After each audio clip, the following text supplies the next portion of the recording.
하나님의 오늘 우리에게 주신 말씀은 에스라서 10장 1절에서 8절까지의 말씀입니다. 에스라서 10장 1절에서 8절까지의 말씀을 교독하도록 하겠습니다. 에스라가 하나님의 성전 앞에 엎드려 울며 기도하여 죄를 자복할 때에 많은 백성이 크게 통곡하며 이스라엘 중에서 백성의 남녀와 어린아이의 큰 무리가 그 앞에 모인지라. 엘람 자손 중 여이엘의 아들 스가냐가 에스라에게 이르되 우리가 우리 하나님께 범죄하여 이 땅 이방 여자를 맞이하여 아내로 삼았으나 이스라엘에게 아직도 소망이 있나니 곧 내 주의 교훈을 따르며 우리 하나님의 명령을 떨며 준행하는 자의 가르침을 따라 이 모든 아내와 그들의 소생을 다 내보내기로 우리 하나님과 언약을 세우고 율법대로 행할 것이라. 이는 당신이 주장할 일이니 일어나서 우리가 도우리니 힘써 행하소서 하니라. 이에 에스라가 일어나 제사장들과 레위 사람들과 온 이스라엘에게 이 말대로 행하기를 맹세하게 하매 무리가 맹세하는지라. 이에 에스라가 하나님의 성전 앞에서 일어나 엘리야십의 아들 요하난의 방으로 들어가니라. 그가 들어가서 사로잡혔던 자들의 죄를 근심하여 음식도 먹지 아니하며 물도 먹지 아니한다지. 유다와 예루살렘에 사로잡혔던 자들의 자손들에게 공포하기를 너희는 예루살렘으로 모이라. 누구든지 방백들과 장로들의 훈시를 따라 3일 내에 오지 아니하면 그의 재산을 종몰하고 사로잡혔던 자의 모임에서 쫓아내리라 하매. 아멘. 네, 아직도 소망이 있나니 라는 제목으로 오늘 말씀을 나누도록 하겠습니다. 오늘 본문은 이제 에스라의 그 회개에 백성들이 동참해서 신앙 개혁 운동이 일어나는 내용입니다. 그리고 그 영적 개혁의 문을 여는 첫 단추가 바로 1절 말씀에 나오는 에스라의 회개 기도였어요. 지도자인 에스라는 이 백성들의 죄악에 관한 그 실상을 들었을 때 어떤 누군가를 정죄하거나 공격하지 않고 먼저 자신이 하나님의 성전에 올라가서 울면서 회개 기도를 드렸습니다. 이 모습이 백성들에게 큰 감동을 주었습니다. 그래서 많은 백성들이 함께 통곡했고 회개하는 그 기도에 동참을 했습니다. 남녀 막론하고 어린아이도 함께 에스라 앞에 모였습니다. 에스라의 회개, 그 눈물, 그 통곡, 기도, 엎드림, 또 옷을 찢고 하는 그 비통에 잠긴 이런 모습들, 그 모습은요, 이 백성들로 하여금 자신의 죄악을 깨닫게 만들었습니다. 그리고 이대로는 안 되겠구나. 개혁을 하는 일에 동참하게 자발적으로 참여하도록 만들었어요. 이것은 분명히 인력으로만 되는 것이 아닙니다. 이 가운데 하나님께서 강력하게 역사하셔서 성령께서 강력하게 역사하셨기 때문에 이게 가능한 일이라고 하는 것입니다. 이처럼 영적 기도자가 이 공동체의 죄악을 위해서 먼저 하나님 앞에 회개하며 나아갈 때 성령께서 강하게 역사하시는 것입니다. 만약에 에스라가 이 백성들의 죄악을 듣고 그냥 덮어두었다면 혹은 낙심해서 포기하거나 또 그 누군가를 정죄하고 비판했다면 어떻게 되었을까요? 그렇다면 이스라엘 백성들은 회개할 기회를 얻지 못했을 것입니다. 그렇다면 유대 백성들은 다시 한번 하나님의 심판 앞에 서게 되고 하나님의 그 진노로 인해서 다시 한번 멸망을 당하는 비극적인 결과를 맞이하게 되었을지도 몰라요. 우리나라가 어떻습니까? 지도자의 역할이 굉장히 이처럼 중요한데 우리 나라만 봐도 지도자가 잘못되면 모두가 큰 어려움을 겪습니다. 저도 목회자로서 더욱 영적인 책임감과 분별력을 가지고 본이 되어야 되겠습니다. 그래서 저를 비롯해서 이 땅의 지도자들, 영적 지도자, 또 위정자들을 위해서 기도하는 특별한 아침이 될 수 있기를 소망합니다. 이어서 2절에서 4절까지의 내용인데요. 여기 보면은 스가냐라고 하는 인물이 등장해요. 이 스가냐는 어떤 사람이냐면 당시 회개에 동참했던 이 백성들을 대표하는 일종의 대표자라고 할 수 있어요. 그가 에스라에게 말하는데 2절을 보면은 이렇게 말합니다. 자신들이 지은 범죄 사실을 인정한다라고. 우리가 우리 하나님께 범죄해서 이 땅에 이방 여자를 취하여 아내로 삼았다라고 인정했습니다. 여기서 2절 말씀을 보면요. 스가냐는 누구의 아들이냐면 여히엘의 아들이에요.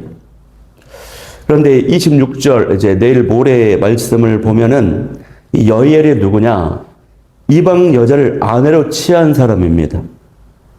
그런 사람의 아들이 바로 이 스가냐예요. 그러니까 이 아들 스가냐는 평소에 아버지가 이방 여인을 아내로 삼아서 우상을 숭배하는 그런 모습, 그 범죄하는 모습을 평소에 보았던 사람. 그 사실 앞에 슬퍼했고 너무나도 안타까워했던 인물이라고 하는 것이죠. 그런 모습들을 여기저기서 보면서 이스라엘 공동체가 망가져가고 있는 것을 굉장히 안타까워하는 모습을 본 사람이에요. 그렇기 때문에 그 누구보다 먼저 에스라가 회개했을 때, 백성들이 그 회개에 동참했을 때 그 누구보다도 먼저 나서서 이대로는 안 된다, 바뀌어야 된다, 개혁이 일어나야 된다라고 강한 의지와 어떤 마음을 굳은 다짐을 했던 사람임을 알 수 있어요. 그리고 여기서 주목할 점은 뭐냐면 참된 의미의 개혁이라고 하는 것은 정의의 이름으로 누군가를 파괴하고 어떤 사람의 재산과 생명을 빼앗는 그것이 계획이 아니라는 것입니다. 어떤 기존의 모든 것을 다 뒤엎어버리고 그런 것이 계획이 아니라는 것이에요. 하나님을 믿지 않는 인본주의자들, 진화론자들, 공산주의자들은 사회 정의와 개혁이라는 이름으로 파괴적인 방식으로 개혁을 합니다. 이거 정말 잘못된 것입니다. 참된 개혁은요, 하나님의 말씀 앞에서 회개하는 것입니다.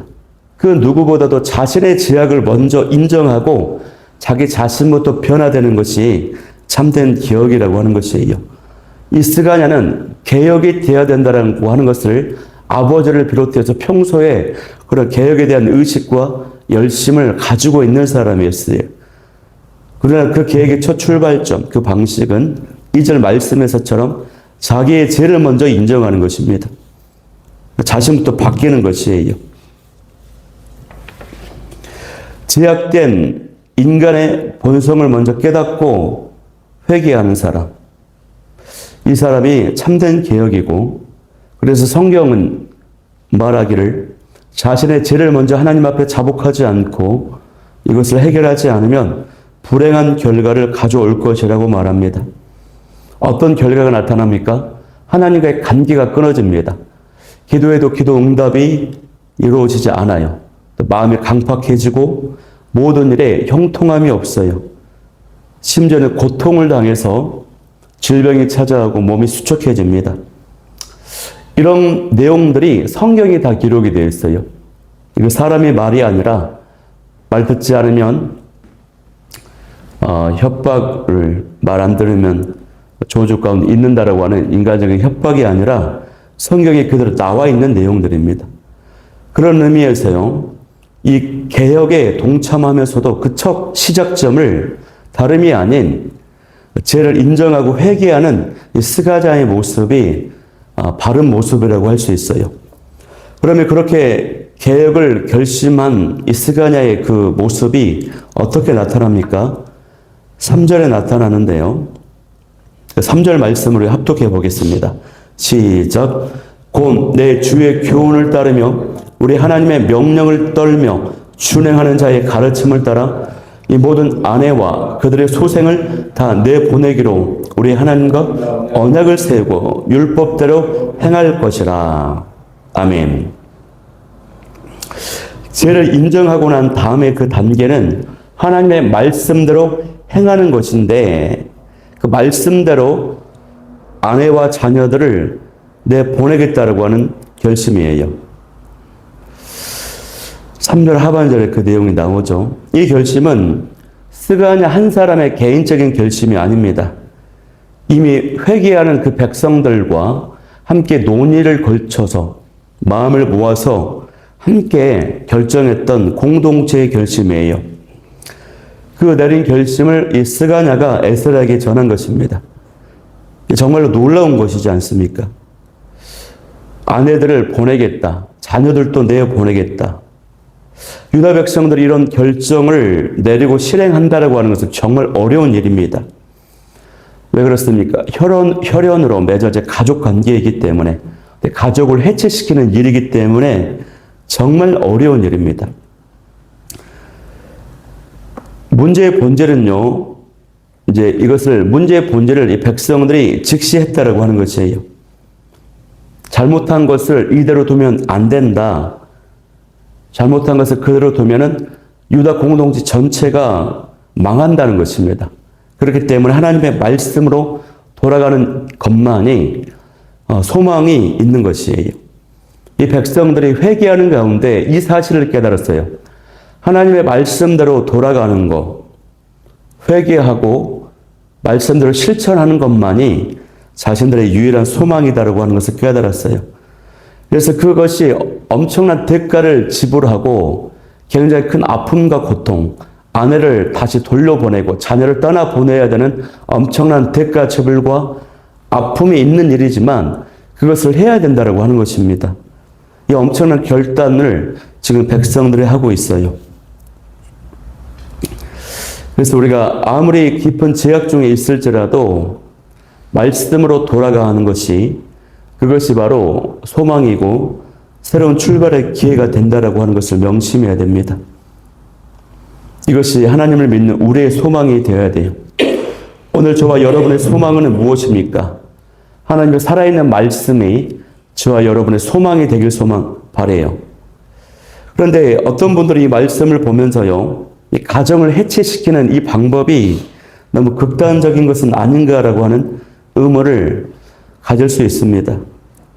여기에 초점은 뭐냐면 가정을 해체시키는 어떤 인간의 그 도리를 저버리거나 이방인들을 차별하는 죽음으로 내모는 그런 데에 초점이 있는 것이 아니라 핵심은요, 유다 백성들을 우상 숭배의 그 제약으로부터, 오염으로부터 지켜내는 데 있다는 것입니다. 유다 공동체가 하나님을 향한 그 신앙의 순수성을 순결하게 지키는데 여기 목적이 있어요. 그래서 이 유다 공동체는 이 이방 여인이라도 우상 숭배를 끊어버리고 하나님을 향한 신앙을 회복한 여인이 있다면 그 사람을 받아들이고 보호했습니다. 그런데 끝까지 우상 숭배를 고집하는 여인이 있다면 그 여인을 그냥 돌려보내는 것이에요.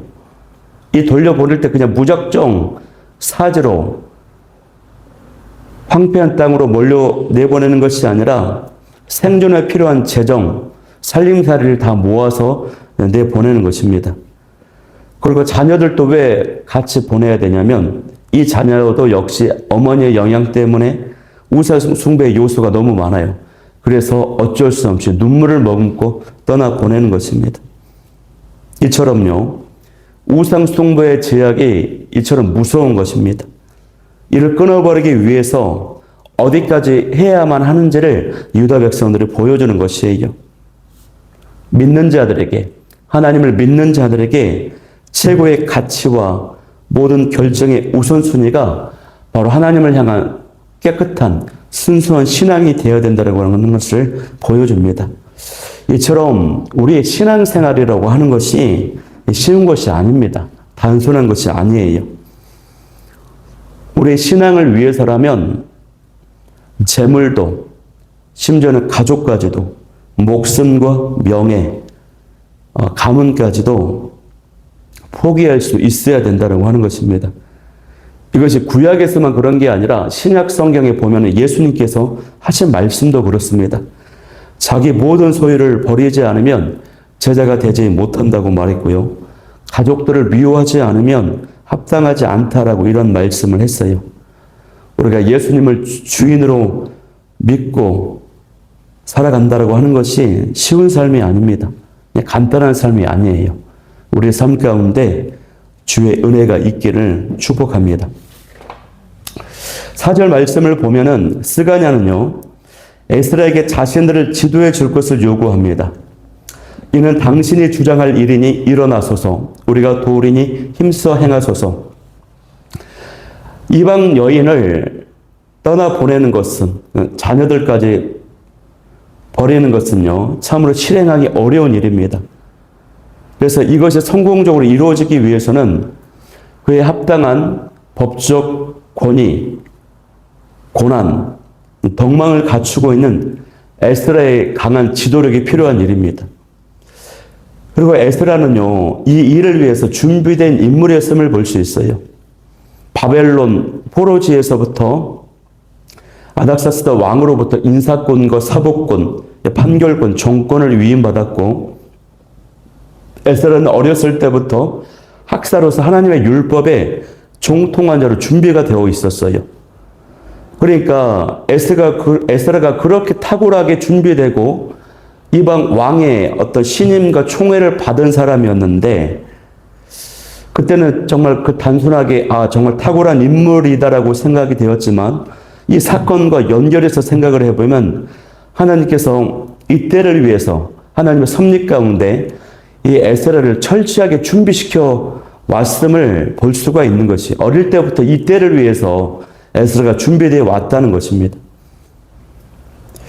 그래서 우리가 주어진 상황 가운데 최선으로 준비되면요, 하나님의 때에 섭리 가운데 놀랍기에 사용하는 것인 줄 믿을 수 있길 소망해요. 특별히 우리 다음 세대 자녀들이 지금부터 준비가 되었을 때 하나님의 놀라운 그 섭리 가운데 놀라운 때에 사용하게 하실 줄 믿습니다. 스가냐의 그 개혁 의지가 에스라를요, 일어서게 만들었어요. 스가냐가 이대로 안 된다, 바뀌어야 된다. 그리고 공동체의 중재를 모아서 에스라에게 전했더니 에스라가 눈물로써 회개하는 그 자리를 일어서게 만들었습니다. 그래서 5절에서 8절을 보면은 에스라가 슬픔을 딛고 일어나서 백성들에게 첫 번째 한 일이 뭐냐? 맹세를 시킵니다. 맹세를 시킨다라고 하는 것은요, 이스라엘 백성들에게 하나님의 이름으로 약속을 하게 한다라고 하는 것은 단순한 일이 아닙니다. 하나님의 이름으로 내가 맹세하겠다라고 천명할 때에 그 자체로 법적 구속력을 갖는 일이 아주 중차대한 행위입니다. 맹세를 한다라고 하는 거. 그만큼 이 백성들의 회개가 진심이었다라고 하는 것을 보여주는 것이고, 에스라가 맹세를 시켰다라고 하는 것은 그만큼 이 아내들을 돌려보낸다라고 하는 것이 보통 일이 아니기 때문에 이렇게 맹세를 시킴으로 해서 번복하지 않도록 반드시 지킬 수밖에 없도록 맹세를 시켰다라고 하는 것이에요.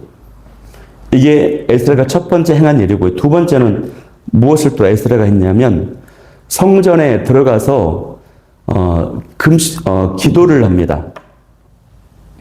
금식하며 기도를 해요. 6절에 그 내용이 나와요. 왜 에스라가 금식을 하며 기도를 했을까요? 이것은 사람의 의지나 능력으로 할 수 있는 것이 아니기 때문에 하나님의 도우심이 있어야지만 할 수 있는 너무나도 중요하고 큰 일이기 때문에 에스라가 그냥 있지 않고 하나님의 은혜를 구합니다. 백성들이 결심하고 약속했지만 이게 사람들이 또 마음이 바뀔 수 있어요. 번복할 수 있어요. 그러니까 하나님, 이 일이 순적하게 진행되게 해달라고 에스라가 금식하면서 물 한 모금 마시지 않고 금식하며 기도합니다.